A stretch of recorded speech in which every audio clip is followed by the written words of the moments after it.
بذكر الله ترتاح القلوب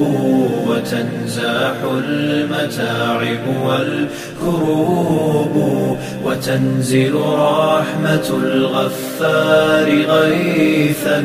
به تمحى المعاصي والذنوب وتنفتح البصائر بعد غين فتنكشف الغياهب والغيوب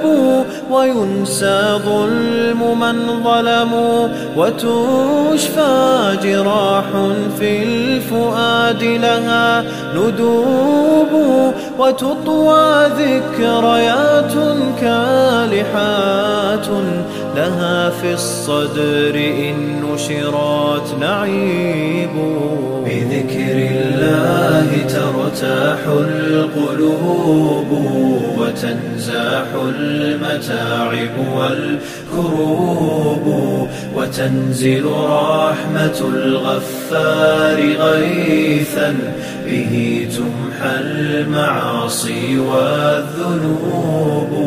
لتزهر بعدها في القلب حال يساوى بالقريب لها غريب ولا يبقى سوى شوق وواجد بروح في هوى الباري تذوب ولا يبقى سوى شوق وواجد بروح في هوى الباري تذوب بذكر